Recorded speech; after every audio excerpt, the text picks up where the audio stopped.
तेज वर्तमान स्वामी के शासन में हमसे विराजते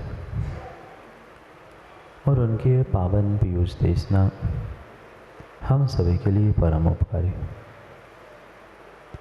अनादिकाल से हमारी आत्मा जो जन्म जरा और मृत्यु रूपी रोग लगे, उन रोगों का उपशमन करने वाली कोई परम औषधि है तो वह एकमात्र यह जिनवाणी भव्यात्मा। कभी चाह के अनुसार राह मिलती भी है और कभी चाह के अनुसार राह नहीं भी मिलती। जब जीव सम्यक पुरुषार्थ करता है तो वह अपनी चाह के अनुसार राह भी प्राप्त कर लेता है, पर अक्सर इन जीवों के साथ यही होता रहा कि वह चाह तो बहुत अच्छे कार्य की करता है और राह बिल्कुल उसके विपरीत कार्य की करता है। यहाँ बैठा प्रत्येक जीव, प्रत्येक व्यक्ति चाह तो सुख की करता है, पर राह तो मात्र और मात्र दुख की ही पकड़ पाता है। और यही कारण है कि वह कभी चाह के अनुसार राह को प्राप्त कर भी लेता है और कभी नहीं कर पाता। इस जीव की इस दशा को और इस अवस्था को बहुत गहराई से समझने की आवश्यकता। आज तक कितनी सारी चाह व्यक्ति जीवन में लेके चलता है। भले ही बचपन की चाह अलग थी, युवावस्था की चाह अलग थी, प्रौढ़ावस्था की, वृद्धावस्था की चाह अलग अलग थी, पर प्रत्येक समय की चाह सबके पास थी। और ये भी ज्ञानचंद जी हमने देखा है, आपने भी देखा होगा, जीव जितनी चाह करते हुए धन दौलत और विषय भोगों को प्राप्त करता है, उतनी ही वह नरक और दुर्गति की राह पकड़ लेता है। जीव ये सोचता है मैं तो बहुत कुछ अच्छा कर रहा हूँ, बहुत अच्छी मेरी चाह है, इतना तो मुझे चाहना ही चाहिए, पर वह उन विषय भोगों के पीछे जो चाह करता रहा वो ही आज तक जीवन की सच्ची राह से उसे गुमराह करने का कारण बनता। सुख का साधन तो मात्र एक ही था, मात्र और मात्र सुख का साधन तो एक ही था, जो शाश्वत सुख देने वाला मोक्ष या मोक्ष का मार्ग था।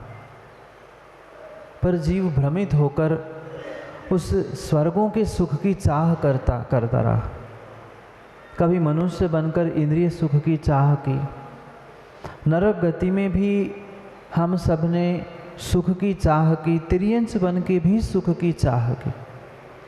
पर जितनी सुख की चाह थी, क्या कुबेर जी वैसी ही सुख की राह थी?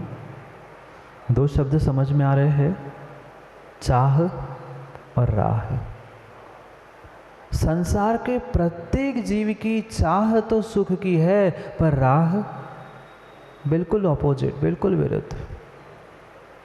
हर व्यक्ति चाहता है मुझे स्वर्ग का सुख मिल जाए, मुझे मोक्ष का सुख मिल जाए, मुझे संसार से अतीत होने का पुरुषार्थ करने का सुख मिल जाए, पर क्यों नहीं मिला?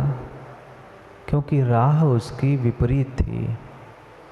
जब तक विपरीत चाह और विपरीत राह रहेगी, तब तक शाश्वत सुख की मंजिल मिलने वाली नहीं है।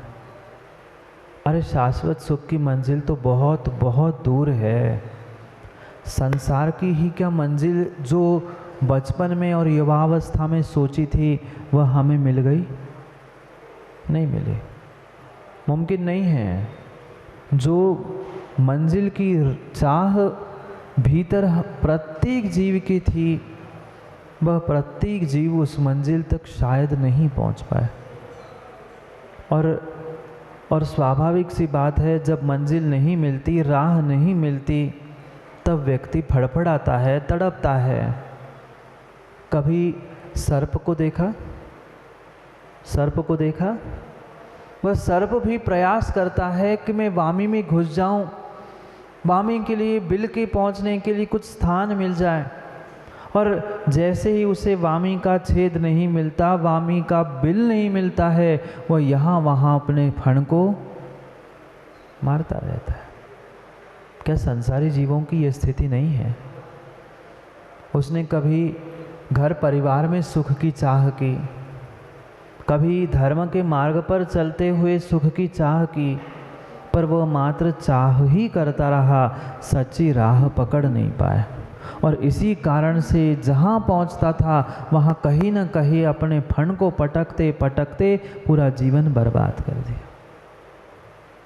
तपस्या तो हुई, कर्मों की निर्जरा भी हुई, पर कर्मों की ऐसी ऐसी ऐसी निर्जरा हुई जो कर्मों की निर्जरा कोई काम की नहीं थी।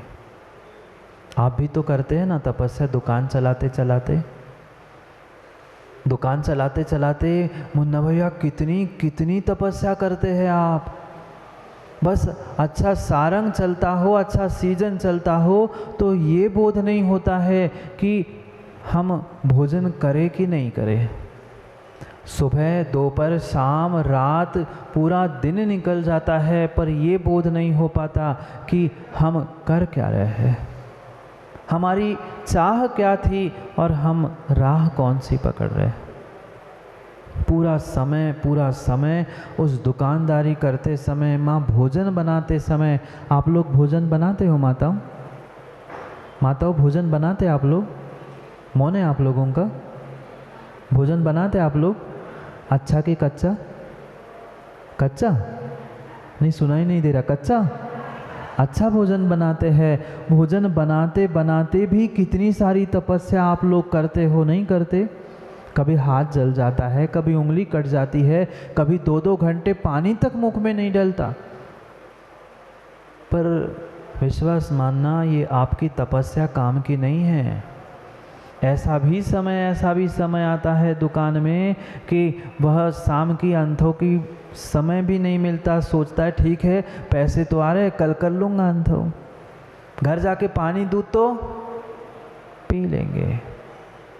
वह भले ही आपने भोजन का त्याग कर लिया, भोजन नहीं मिला, आपने इस शरीर को बहुत कष्ट दे दिया, पर विश्वास मानना वह तपस्या काम की नहीं थी, वह आपके लिए निर्जरा करने वाली नहीं थी। निर्जरा भी होगी, पर वह अकाम निर्जरा होगी, क्योंकि मात्र वह जो तपस्या, वह त्याग आपने किया है, मात्र विषयों की चाह के पीछे किया है। बहुत अच्छे से और बहुत गहराई से समझने की आवश्यकता है।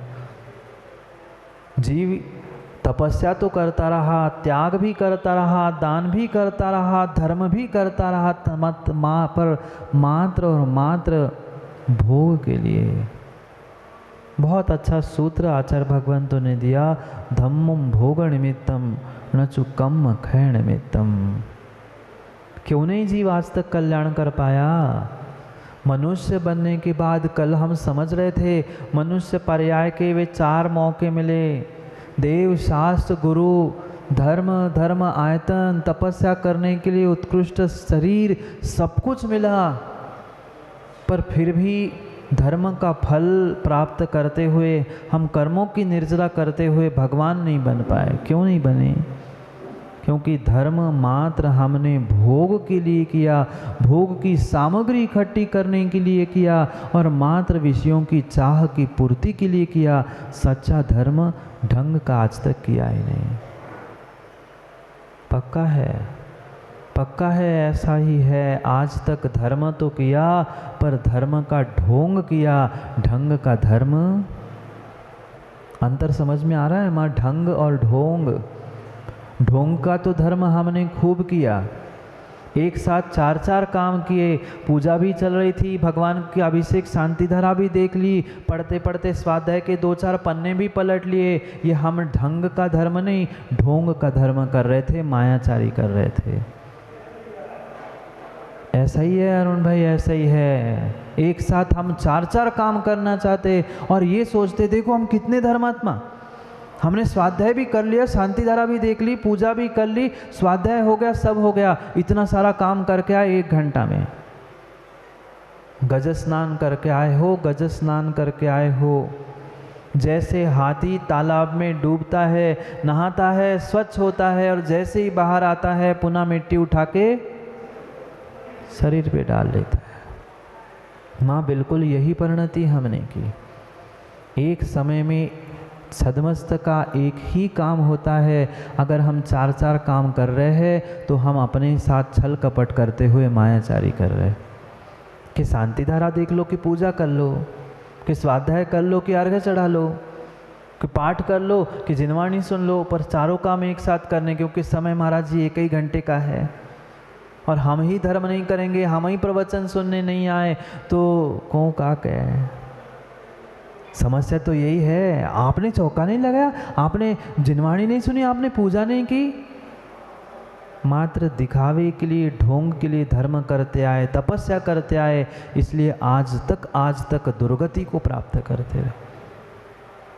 जो कुछ भी किया हमने धर्म किया, घर गृहस्थी बसाई, मात्र विषयों की चाह थी, प्रशंसा की चाह थी, लोग प्रशंसा करे कि ये बहुत बड़े धर्मात्मा है, बहुत काम करते, बहुत स्वाध्याय करते।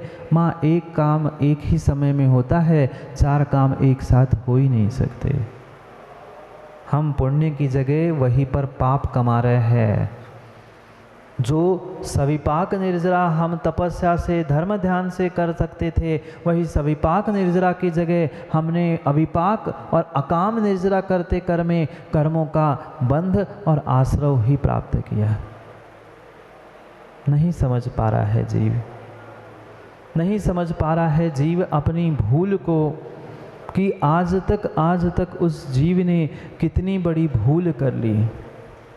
कार्य तो वो करता रहा, पर उस तपस्या करते समय वह ये भूल चुका था कि मैं सविपाक निर्जरा कर रहा हूँ कि अविपाक निर्जरा कर रहा हूँ, कार्यकारी निर्जरा कर रहा हूँ कि अकाम निर्जरा करते हुए अपने समय को मैं बर्बाद कर रहा हूँ। क्योंकि जीव बहुत सारे कार्य और बहुत सारी तपस्या आज तक करते हुए आया है, पर फिर भी वह उस तपस्या के फल को प्राप्त नहीं कर पाया।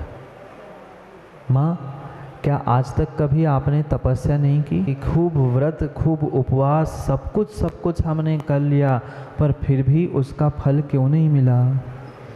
कितने सारे व्रत आपने आज तक कर लिए, रोहिणी, रवि व्रत, सब व्रत हमने कर लिए, पर वे व्रत कार्यकारी नहीं हुए, कर्मों की निर्जरा के लिए फलीभूत करने वाले नहीं हुए। क्यों? क्योंकि हमने प्रत्येक कार्य, धर्म के कार्य, तपस्या मात्र भोगों की और विषयों की चाह के लिए किया है, सच्ची राह प्राप्त करने के लिए आज तक नहीं किया। ये जो आपकी तपस्या, ये साधना है, ये मात्र और मात्र एक तरफ से कर्मों की निर्जरा करते समय, दूसरे समय से वह कर्मों का आश्रय बंध करने के लिए निमित्त बनने वाली। क्यों छतरपुर की माताओं, आप लोग छाछ दही से मक्खन निकालते हो? नहीं निकालते? मक्खन नहीं निकालते? कैसे निकालते? पहले तो रई चलती थी, आज भले ही बटन से है, पर जो उस रई को रस्सी बंधी होती थी, एक तरफ से छूटती है, एक तरफ से लपेटती है। बिल्कुल ऐसी ही वर्तमान का धर्म और वर्तमान की तपस्या सभी जीवों की हो चुकी है, जिसके कारण से निर्जरा तो करता रहा, पर उसकी वह निर्जरा अकाम की, कोई काम की नहीं रही। कितनी साधना और कितनी तपस्या की उस रावण ने भी नहीं की। रावण ने भगवान की भक्ति की, साधना की, तपस्या की, कितना ज्ञानी, कितना पंडित, पर क्या कर पाया? कर्मों की निर्जरा करके अगर सच्चे भावों के साथ वो तपस्या करता, भक्ति करता, तो शायद उसी भाव से भगवान बन जाता।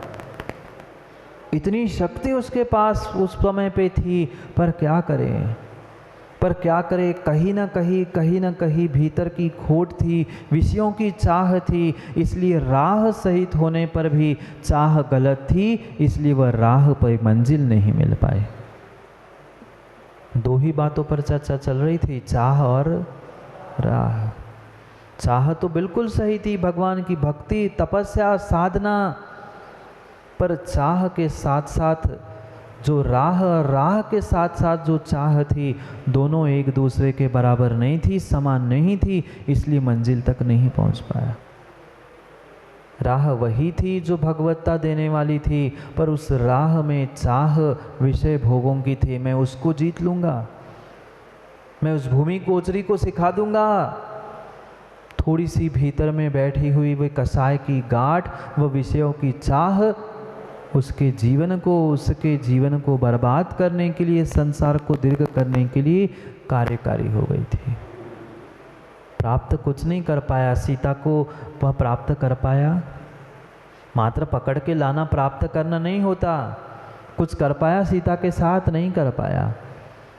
पर फिर भी भीतर वह चाह बैठी थी, उस कारण से वह सच्चे राह पर चल नहीं पाया। बिल्कुल बिल्कुल वही स्थिति इस संसारी जीव के साथ भी है। विषयों के पीछे, भोगों के पीछे आज कितनी पाप की क्रियाएं व्यक्ति कर रहा है, उसे समझ में नहीं आ रहा। ये खुशियाँ मनाने का समय नहीं है माताओं कि हम तो महाराज जी इतनी साधना, इतनी तपस्या, इतना सब कुछ कर लेते हैं। नहीं करते हैं। ये मात्र धर्म की क्रिया हम ढोंग के लिए कर रहे हैं। सच्चा ढंग अभी जीवन में हमने सीखा ही नहीं है। किस प्रकार से क्रिया करनी होती है, किस प्रकार से धर्म होता है, इसकी बात ही अगर हमने नहीं जानी, तो चाहे आप मनुष्य बनो, चाहे देव गति में पहुंच जाना, पर वहां देव गति में